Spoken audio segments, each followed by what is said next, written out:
تاریخ میں اس طرح کے سینز کبھی یہ نہیں دیکھے گئے۔ ایک وقت پہ جو موومنٹ چلی تھی پی این اے کی 70 کی دہائی میں، اس میں بھی گرفتاریاں ہوتی تھیں، لیکن 4 یا 5 لوگ جا کے اپنی گرفتاری دیتے تھے۔ ایسا کبھی سین نہیں ہوا کہ اتنی تعداد میں لوگ آئیں اور لیڈرشپ کے ساتھ، میں خاص طور پہ کہنا چاہتا ہوں کہ لیڈرشپ کے ساتھ جا کے اپنی گرفتاریاں دیں۔ تو میں آج اپنی پشاور کی قیادت اور اپنے کارکنوں کو آج خراج تحسین پیش کرتا ہوں، اور میں اس لیے اپنی ساری قوم کو یہ بتانا چاہتا ہوں کہ کیوں یہ ہم کر رہے ہیں۔ میں پھر سے ریمائنڈ کروانا چاہتا ہوں ہم یہ کیوں کر رہے ہیں۔ ہم اس لیے کر رہے ہیں کہ یہ پرامن طریقہ ہے احتجاج کرنے کا۔ ہم کیا چیز لوگوں کے سامنے لانا چاہتے ہیں؟ ہم یہ سامنے لانا چاہتے ہیں کہ یہ جس طرح کے ہتھ کنڈے اس حکومت نے ہمارے خلاف استعمال کیے ہیں، جب سے ہماری حکومت گئی 10 اپریل کے بعد پچھلے سال، جو ہمارے لوگوں سے انہوں نے کیا ہے، میں جنرل مشرف کے مارشل لاء میں نے کبھی اس طرح کا ظلم نہیں دیکھا۔ جس طرح انہوں نے لوگوں کے اوپر تشدد کیا، اعظم سواتی پر تشدد کیا، اس کو 3 بجے جا کے گھر سے اٹھایا اور اس سے پہلے اس کے پوتے اور پوتیوں کے سامنے اس کو مارا، ایک 75 سال کے آدمی کو، پھر ٹارچر کیا، پھر کپڑے اتار کے ٹارچر کیا، پھر اس کی فلمیں بنائیں۔ وہ فلمیں ہمارے 2-3 لوگوں کو دکھانے کے لیے کہ آپ سے بھی یہ ہوگا کہ اگر آپ عمران خان کا ساتھ نہیں چھوڑیں گے۔ شہباز گل سے جو انہوں نے کیا، اس کو جب اس کو تشدد کر رہے تھے تو اس کو بار بار پوچھ رہے تھے کہ یہ عمران خان کے خلاف سٹیٹمنٹ دو، کہو یہ عمران خان نے تمہارے سے کروایا۔ سواتی کو کہہ رہے تھے کہ یہ عمران خان کو بتاؤ یہ اس سے بھی یہ ہوگا۔ یہ کون سے مہذب معاشرے میں ایسے ہوتا ہے؟ یہ کب پاکستان کی تاریخ میں یہ ہوا تھا؟ اور اس کے بعد جو سوشل میڈیا کے لوگوں سے انہوں نے کیا، جو لوگوں کو اٹھا کے لے کے جاتے تھے، ان کو بھی ننگا کرتے تھے۔ مجھے نہیں ابھی تک پتا کہ یہ ننگا کرنے کا ان کو شوق کیا ہے، اور کون سا معاشرہ اجازت دیتا ہے لوگوں کو اس طرح ذلیل کرنے کا۔ آئین کا آرٹیکل 14 آرٹیکل کہتا ہے کہ آپ انسان کی، ہر پاکستان کی جو ڈگنیٹی ہے، اس کی جو عزت ہے، اس کو آپ پامال نہیں کر سکتے۔ اور ان کا قصور کیا تھا؟ اعظم سواتی نے ایک ٹویٹ کی کہ جی باجوہ نے NRO 2 دیا ہے، سارا پاکستان جانتا ہے کہ اس نے دیا۔ شہباز گل نے کوئی سٹیٹمنٹ دی، اس سے پوچھا بھی نہیں کہ کیا اس کا مقصد کیا تھا، پیچھے کیا تھا، کہنے کیا وہ کیا کر رہا تھا۔ اس کے اوپر تشدد۔ شیخ رشید کو اٹھا لیا، اس کو لے گئے، فواد چودھری کو اٹھایا، ہمارے لوگوں کے اوپر، سب کے اوپر FIRs ہیں۔ جس طرح میں نے کہا میرے اوپر کوئی 70 FIR ہے، دہشت گردی کے کیسز بنا دیے۔ الیکشن کمیشن کے باہر ایک احتجاج ہوتا ہے، عمران خان کو الیکشن کمیشن ڈسکوالیفائی کر دیتی ہے، اس کے بعد احتجاج ہوتا ہے، میرے اوپر دہشت گردی کا پرچہ کٹ جاتا ہے، میں وہاں تھا بھی نہیں۔ دوسرا، ایک یہی بددیانت دار، ایک مورلی کرپٹ الیکشن کمیشن جو بار بار ہمارے خلاف پوری کیمپین چلا رہی ہے، یہ نون لیگ کا حصہ بن کے اور یہ PDM کا حصہ بن کے، جو ہمارے ہر فیصلہ ہمارے خلاف دیتا ہے، کیمپین کرتا ہے۔ کیا کیس تھا؟ فورن فنڈنگ کیس۔ پہلے پتا چلا وہ فورن فنڈنگ ہی نہیں تھی، پتا چلا کہ وہ اب پروہیبٹڈ فنڈنگ ہے۔ وہ کیس جو میں آج لکھ کے دیتا ہوں، کسی عدالت میں جائے گا یہ باہر پھینک دیں گے، کیس ہی کوئی نہیں ہے۔ وہ رپورٹ کے اوپر FIA میرے اوپر وارنٹ نکال دیتی ہے، اور وہ اسی کے اوپر وہی جو کیس ہے پروہیبٹڈ فنڈنگ کا، اس میں باقی ہوں ساروں عدالت بری نہیں کرتی، ان کی ضمانت دے دیتی ہے سب کو۔ عمران خان کے اوپر وارنٹ نکلاتا ہے، اور ہر کوشش کی جا رہی ہے کہ کسی نہ کسی طرح تحریک انصاف کی لیڈرشپ، یا عمران خان کو جیل میں ڈالو، یا ڈسکوالیفائی کرو، یا ہمارے لوگوں کے اوپر ہر قسم کا پریشر ڈالو. کاف لیگ، میں آج یہ اس کے اوپر بھی بات کرنا چاہتا ہوں کہ پہلے تو ان کو پورا آ کے یہاں زور لگایا گیا، جو لوگ اپنے آپ پریشر ڈالا، پورا ایجنسی ڈالا کہ عمران خان کو چھوڑ کے تو نون لیگ کی آپ ہم چیف منسٹرشپ ملتی ہے آپ وہ لے لیں. ہمارے لوگوں کو، ایم پیز کو، جب یہ ووٹ آف کانفیڈنس آنی تھی، ان سب کو کہا گیا، بلا بلا کے چن چن کے لوگوں کو، سب کو نہیں، چن چن کے لوگوں کو کہا گیا کہ آپ چھوڑیں. عمران خان کے اوپر کانٹا ڈال دیا گیا، اب نون لیگ جائیں، آپ نے ووٹ نہیں ڈالنی. سب کے اوپر پریشر ڈالا گیا، ان کے اوپر پیسے بھی آفر کیے گئے، اور پھر ان کو دھمکیاں دی گئی کہ آپ کی کوئی فیوچر نہیں ہے تحریک انصاف میں. چودھری پرویز الہی کو میں آج داد دیتا ہوں، ان کو اور ان کے بیٹے مونس الہی کو، کہ انہوں نے ان ساری دھمکیوں کے باوجود، پورا زور لگانے کے باوجود، ان کو کہا ہم آپ کے اوپر کرپشن کیسز کر دیں گے، ہم آپ کو چھوڑیں گے نہیں. ایک ان کا کوئی جاننے والا مونس الہی کا، اس کو پکڑ کے لے گئے، 3 دن اس کو رکھا، اس کو مار مور کے، اس کو اچھی طرح مار کے، اس کو ظلم کر کے گھر واپس لے کے آئے. ابھی بھی ان کا سیکرٹری جو ہے پرویز الہی کو، وہ غائب ہے. صرف ایک پریشر ڈال رہے ہیں کہ عمران خان کو چھوڑ دو، اور انہوں نے پوری کوشش کی تھی کہ وہ گورنمنٹ نہ ڈیزالو کرے تاکہ الیکشنز نہ ہو جائے.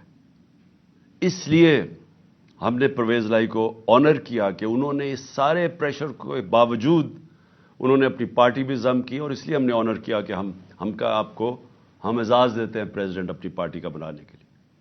میں یہ آپ کو ساری چیزیں اس لیے بتا رہا ہوں کہ اس طرح کی چیزیں کبھی پاکستان کی سیاست میں نہیں ہوئی. یہ جو ظلم، یہ جو تشدد، جھوٹی ایف آئی آرز، اور یہ اس طرح کا الیکشن کمیشن، ایسا الیکشن کمیشن کبھی پاکستان میں نہیں آیا. ہم نے اپنی اسمبلیز ڈیزالو کی، 2 انہوں نے کیئر ٹیکر گورنمنٹس بنانی تھی. ہم نے وہ نام دیے جو کہ ساروں کو ایکسیپٹیبل تھے، وہ نام جو کریڈیبل تھے، جن کی کوئی جو رسپیکٹ تھی معاشرے میں. ہمیں پتا تھا کہ نون لیگ بھی ان کو جانتی ہے. انہوں نے چن کے یہاں چیف منسٹر پنجاب کا لے کے، جو ہمارا سخت مخالف تھا. اس کے بعد ہم نے 23 نام دیے، 22 نام دیے الیکشن کمیشن کو. ہم نے کہا ان لوگوں نے ہمارے اوپر ظلم کیا تھا 25 مئی کو، آپ ان کو مہربانی کر کے پنجاب میں نہ لگائیں. تقریباً سب کو لگا دیا انہوں نے پنجاب میں. وہ لوگ جنہوں نے ہمارے اوپر تشدد کیا تھا ان کو لگا دیا آج ہمارے اوپر. اور وہ نظر آ رہا ہے. ابھی ایک راجن پور میں، جامپور میں الیکشن ہو رہا ہے، بائی الیکشن جعفر لگاری کا. ساری ہمارے کارکنوں کے اوپر کیسز بن رہے ہیں. پولیس اور انتظامیہ پورا ان کے خلاف نکلی ہوئی ہے، ڈرا رہی ہے، دھمکا رہی ہے، اور ان کے جو نون لیگ کا کینڈیڈیٹ اس کو اوپنلی اس کی سپورٹ کر رہی ہے. تو ایسا کبھی بھی کیئر ٹیکر تو آیا ہی نہیں ہے. کیئر ٹیکر ایسا لے کے آئے ہیں جو کہ جس طرح شہباز شریف کنٹرول کر رہا ہے اس کیئر ٹیکر کو. یہ سارے وہ لوگ ہیں جو انہوں نے حمزہ شریف کے دور میں رکھے ہوئے تھے، اور ادھر پختونخوا کے اندر ساری مولانا فضل الرحمان کی کیبنٹ اور ان کے کہنے پہ سب کچھ ہو رہا ہے. تو یہ ایسی الیکشن کمیشن، اور جو اس نے پھر آگے کیا ہے، جو وہ دیکھ رہے ہیں کہ یہ جو سارے سٹیپس لے رہے ہیں، یہ صرف اور صرف تحریک انصاف کے خلاف ہے. الیکشن کمیشن کے بھی سٹیپس، کیئر ٹیکر گورنمنٹ کے بھی سٹیپس صرف اور صرف ہمارے خلاف ہیں. اور وہ حکم کس سے لے رہے ہیں؟ وہ لے رہے ہیں جناب یہ نون لیگ والے سے، شہباز شریف سے. مریم وہ ساری جگہ پھر رہی ہے، پروٹوکول، گاڑیاں، پنجاب گورنمنٹ کا پیسہ خرچ کر رہے ہیں کنونشنز پہ. پورا ریسٹ ہاؤس رینوویٹ ہوتا ہے کہ جی ترنم نہیں، فرادیبہ وہ پہنچ رہی ہیں وہاں. سارا کچھ ان کے لیے انتظام بن رہا ہے. اور وہ وہاں جا کے پھر وہ جس طرح کی تقریریں کی جا رہی ہیں، میں یہ سوال پوچھتا ہوں کہ کیا جب کیس سب جوڈس ہو، سپریم کورٹ میں کیس ہو، کیا سپریم کورٹ کے ججز کے خلاف اس طرح کی زبان استعمال کرنے کی کسی کو اجازت ہے؟ کیا آپ کا کیونکہ صرف آپ الیکشن سے بھاگ رہے ہیں، آپ کو پتا کہ عوام آپ کے ساتھ نہیں ہے، صرف اس سے بچنے کے لیے پورا پریشر ڈالا ہوا ہے انہوں نے پاکستان کی عدلیہ پہ، اور صرف ایک مقصد ہے ان کا کہ 90 دن میں الیکشن نہ ہو۔ میرا سوال یہ ہے کہ آرٹیکل 224 پاکستان کے آئین کا، اس میں کوئی گنجائش ہے کہ جب اسمبلیز ڈیزالو ہوتی ہیں تو اس کے 90 دن کے بعد الیکشن ہونا چاہیے؟ کوئی اس کو چینج کر سکتا ہے؟ یعنی اس کی کتنا بھی آپ اپنا ذہن استعمال کر لیں، جتنے اچھے وکیل لے آئیں، مجھے یہ سمجھا دیں کہ 90 دن کے بعد کیسے ہو سکتا ہے کہ حکومت یہ کیئر ٹیکر چل سکتی ہے؟ اور میرا اگلا سوال ہے کہ جو پاکستان کی آبجیکٹو ریزولوشن ہے، جو قرارداد مقاصد، جو بنیاد رکھی تھی کہ پاکستان کا روڈ میپ کیا ہے، اس میں ایک چیز واضح ہے کہ سوورنٹی وہ اللہ کی ہے، اور اللہ کے بعد جو فیصلے کریں گے وہ عوام کے منتخب کیے ہوئے نمائندوں کی ہے، پبلک ریپرزینٹیٹیوز کی ہے، جو عوام نے سلیکٹ کیے۔ میں یہ پوچھنا چاہتا ہوں کہ یہ جو کیئر ٹیکر گورنمنٹ دو بٹھا دی ہیں لا کے، پہلے تو یہ ساری، کبھی میں پھر سے کہتا ہوں، کبھی ایسی جانبدار کیئر ٹیکر گورنمنٹس نہیں آئی، لیکن اس کے علاوہ کیا اب یہ 90 دن کے بعد یہ بیٹھیں گی جن کا صرف کام ہے کہ تحریک انصاف کے خلاف پورا ایجنڈا ہے کہ ہمیں ختم کیا جائے یا ہمارے پر کیسز بنائے جائے، نون لیگ کو جتایا جائے یا پی ڈی ایم کو جتایا جائے؟ یہ کس طرح 90 دن کے بعد بیٹھیں گے؟ کیونکہ یہ پبلک ریپرزینٹیٹیوز نہیں ہیں، ان کا تو صرف کام تھا کیئر ٹیکر گورنمنٹس کا کہ آ کے صاف اور شفاف الیکشن کروانا، سوائے صاف اور شفاف الیکشن کروانے کے سب کچھ اور کر رہے ہیں۔ جے آئی ٹی، میں پھر سے کہتا ہوں، جو جے آئی ٹی پنجاب گورنمنٹ نے بنائی تھی، جو میرے اوپر قاتلانہ حملہ ہوا تھا، وہ کیسے بند کر دی ہے؟ اس کا ریکارڈ کیسے غائب ہو گیا؟ یہ ان کا مینڈیٹ کدھر سے آ گیا؟ یہ وہ سٹیپس اٹھا رہے ہیں جو کسی بھی کیئر ٹیکر گورنمنٹ نہیں اٹھا سکتی تھی۔ بڑا واضح ہے کیئر ٹیکر گورنمنٹ کا کیا رول ہے۔ تو یہ 90 دن کے بعد کیسے ٹھہر سکتے ہیں؟ اور میں پھر سے یہ کہتا ہوں کہ یہ جو اٹیکس کر رہے ہیں عدلیہ پہ، اس کا صرف ایک مقصد ہے، ان کو بلیک میل کرنے کا، ڈرانے کا، دھمکانے کا، کہ کہیں وہ اس پریشر میں آ کے تو اس سے پیچھے ہٹ جائیں، جو کہ ایک واضح آئین کے اندر 90 دن کی اسٹیپولیشن دی ہوئی ہے۔ میں آج دو اور چیزوں پہ بھی جلدی سے بات کرنا چاہتا ہوں۔ ایک کہ ہمارے لوگوں نے جو سینئر لیڈرشپ نے جو گرفتاری دی تھی کل یہاں لاہور کے اندر، ان کو بجائے یہ کہ پولیٹیکل پریزنرز، جو سیاسی طور پہ وہ جنہوں نے ایک پرامن احتجاج کے لیے ایک اپنا احتجاج جمہوریت میں رجسٹر کروایا تھا، ان کو ایسے رکھا جا رہا ہے جس طرح وہ کوئی دہشت گرد ہے۔ ان کو کبھی کہاں بھجوا رہے ہیں، کبھی کس شہر میں بھجوا رہے ہیں، شاہ محمود کو اٹک بھجوا دیا، اسد عمر کو لیا بھجوا دیا، کسی کو ڈی جی اعظم سواتی کو۔ یہ کیا ثابت کرنے کی کوشش کر رہے ہیں کہ کیا یہ لوگ اس سے دیکھ کے ڈریں گے؟ اگر اس کو دیکھ کے ڈرتے جو آج پشاور میں پبلک نکلی ہے ایسے نکلتی جس طرح پبلک نکلی ہے، اور انشاءاللہ کل آپ پنڈی میں دیکھیں گے کہ جس طرح پبلک نکلے گی، اب کہیں گے ہمیں جیلوں میں ڈالو۔ یہ خوف نہیں ہے کسی کو اب کہ یہ آپ جو وہ اٹک چلے جائیں یا کہیں چلے جائیں تو ہم ڈر جائیں گے؟ کہ آپ اگر یہ سمجھتے ہیں یہ جو اس ملک کی بدقسمتی ہے کہ یہ سارے جو مجرم پیشہ لوگوں کو اوپر بٹھا دیا اور ان کے پیچھے سہولت کار، کیا وہ سمجھتے ہیں ہم ڈر جائیں گے اس سے؟ اس سے لوگوں کا عزم اور مضبوط ہو رہا ہے۔ ہمیں ساری جگہ سے میسیجز آ رہی ہیں، جو ہمارے لوگوں کو لے کے گئے ہیں لئیے یا ڈی جی خان یا جدھر بھی، سارے کہہ رہے ہیں کہ ہم کھڑے ہیں۔ ایک ایک سے میسج آئی ہے کہ بالکل ہم نے اب پیچھے نہیں ہٹنا۔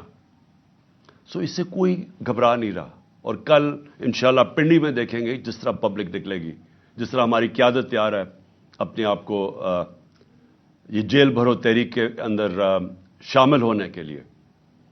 اور پھر جو ہمارا احتجاج جس کا جو دوسرا پہلو ہے، ایک تو یہ ہے کہ جو ہمارے اوپر تشدد ہوا، ظلم ہوا، جو انہوں نے جس طرح کی ایف آئی آر، جو ہر روز ایک مشن پہ ہیں کہ کسی نہ کسی طرح الیکشن نہ کرواؤ اور ان کو کرش کرو تحریک انصاف کو. تو ایک تو اس کے اوپر احتجاج ہے، پرامن احتجاج ہے.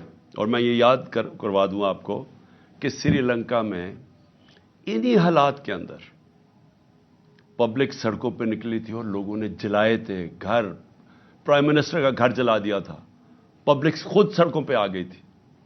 اگر یہ تحریک انصاف اس وقت نہ ہو تو یہ پبلک اسی طرح سڑکوں پہ نکلے گی.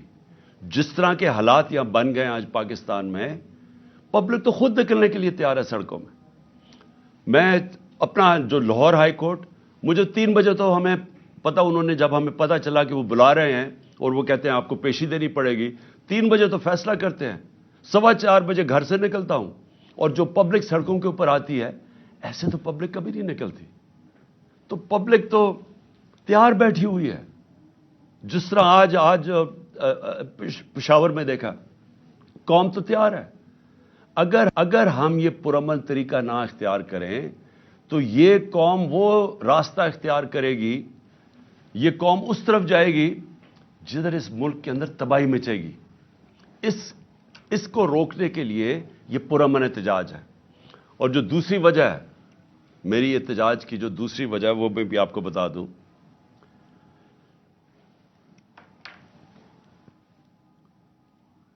کہ جو شہباز شریف نے کل تقریر کی، قوم کو مزید اور قربانیاں دینی پڑیں گی.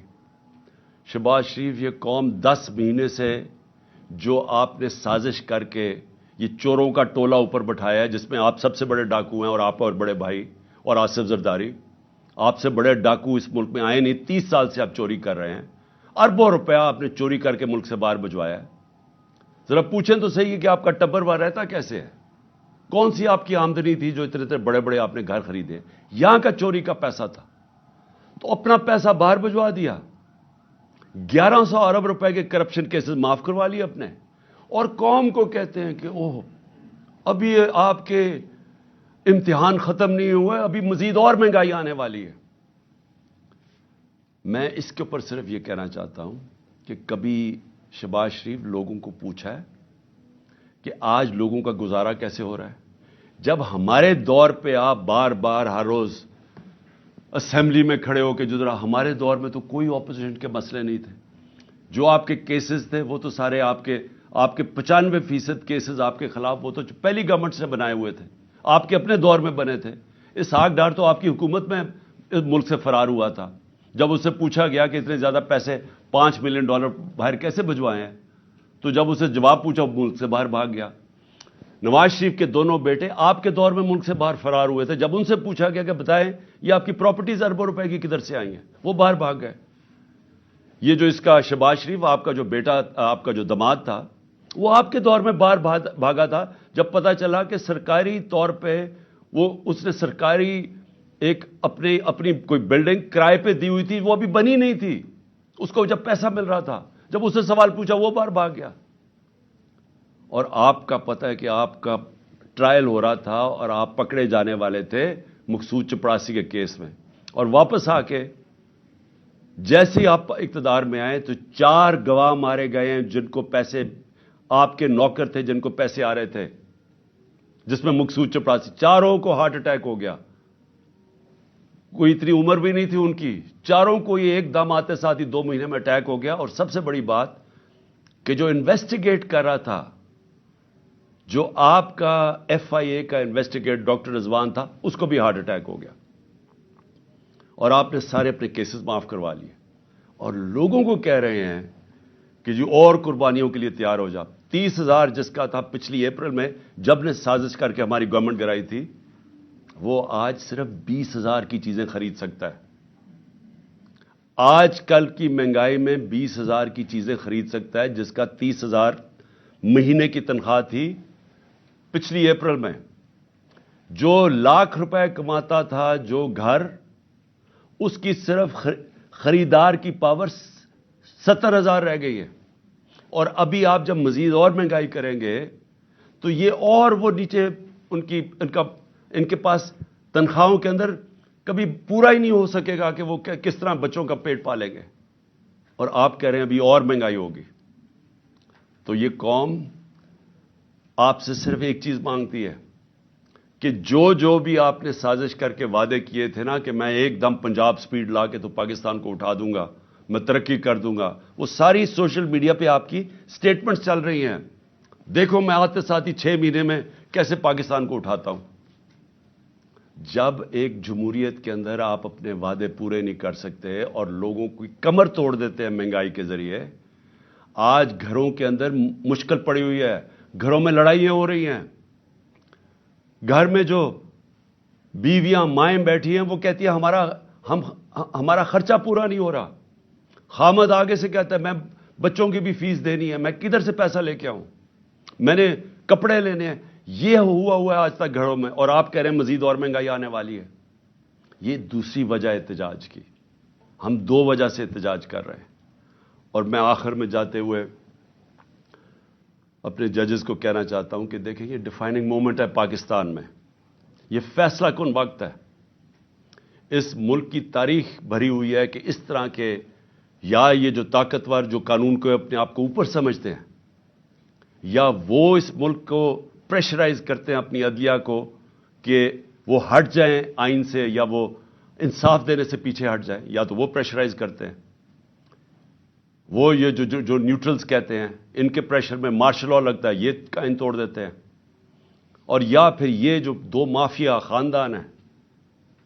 ہم یاد کرانا چاہتا ہوں اس قوم کو، انہوں نے اس ملک کی تاریخ میں واحد ڈنڈوں سے سپریم کورٹ کے اوپر حملہ کیا۔ جسٹس سجاد علی شاہ کی ریپوٹیشن ساری جوڈیشری جانتی ہے، ایک دیانتدار آدمی تھے، وہ ان کو بھگایا، اور پھر یہ تاڑڑ جو تھا پرانا جو بریف کیس لے کے گیا کوئٹہ اور وہاں ججز کو خریدا گیا، یہ انہوں نے کیا، وہ یہ ان کی تاریخ ہے۔ جو نواز شریف تھا، یہ جب آج سے 40 سال پہلے یا یہ کرکٹ کھیلتا تھا جمخانہ کے اندر، سارے لوگوں سے پوچھ لیں کہ یہ میچ کھیل کے اپنے امپائر کھڑے کر کے میچ کھیلتا تھا، یہ تاکہ اس کو کوئی آؤٹ نہ دے دے۔ یہ کرکٹ بھی روندی مار کے کھیلتا تھا۔ اس نے کوئی کام آج تک دیانتداری سے نہیں کیا، اس نے کبھی بھی جوڈیشری کو دیانتداری سے فنکشن کرتے نہیں دیکھا۔ جب وہ فون کال ہے کہ شہباز شریف کال کر رہا ہے جسٹس جس کو بھی کہ جی یہ بے نظیر کو یا سیف الرحمان، شہباز شریف کچھ اور سزائیں بتا رہے ہیں کہ جج صاحب ان کو یہ 3 سے 5 سال کی سزا دی جائے، یہ ان کو ویسے جج چاہیے۔ ان کو کبھی بھی آزاد عدلیہ، جس طرح سجاد علی شاہ جیسے جج تھے، وہ کبھی بھی ان کو گوارا نہیں تھے، اور بیٹی کا بھی یہی حال ہے، اور ابھی شہباز شریف بھی وہ بھی بول رہا ہے ججز کے اگینسٹ۔ صرف آرٹیکل 224 پڑھ لیں آئین کا، مجھے یہ سمجھا دیں کہ کیسے 90 دن کے بعد کیسے ہو سکتا ہے کہ 90 دن سے آگے الیکشن جائے۔ صرف پڑھ لیں، ساری قوم کو پتا ہے کہ اس وقت صرف ایک طریقہ ہے اس ملک کو اس دلدل سے نکالنے کا، اور وہ ہیں الیکشنز۔ جتنی دیر یہ چلتا جائے گا، یہ چور بیٹھے ہوئے چوریاں اپنی بچاتے جائیں گے اور صرف ڈرے ہوئے ہیں کہ الیکشن میں یہ ہار جائیں گے، جتنی دیر یہ اوپر بیٹھے رہیں گے، یہ ملک مزید دلدل میں پھنستا جا رہا ہے۔ اور اس لیے ہم نے اپنی حکومتیں قربان کی تھیں۔ کبھی کوئی اپنی 60% سے اوپر پاکستان پہ حکومت کر رہی ہو ایک پارٹی، اور وہ کبھی اپنی حکومتیں پاکستان کی تاریخ پہ قربان نہیں کی، صرف ایک مقصد تھا کہ ملک کو مزید یہ تباہی سے بچایا جائے اور الیکشنز کروائے جائے، جو ایک ہی طریقہ ہے کہ ملک میں سیاسی استحکام آئے گا۔ سیاسی استحکام آئے گا تو معاشی استحکام آئے گا، اس کے علاوہ کوئی حل نہیں ہے اس سے۔ پاکستان پائندہ باد۔ Chairman Pakistan Tehreek Insaf Imran Khan video link سے خطاب کر رہے تھے۔ انہوں نے کہا کہ میں ججز سے کہتا ہوں کہ یہ پاکستان کے لیے ایک ڈیفائننگ مومنٹ ہے۔ انہوں نے نگراں حکومت پر بھی تنقید کی۔ انہوں نے کہا کہ نگراں حکومت کا کام الیکشن کرانا ہے، لیکن یہ الیکشن کے علاوہ سب کام کر رہے ہیں۔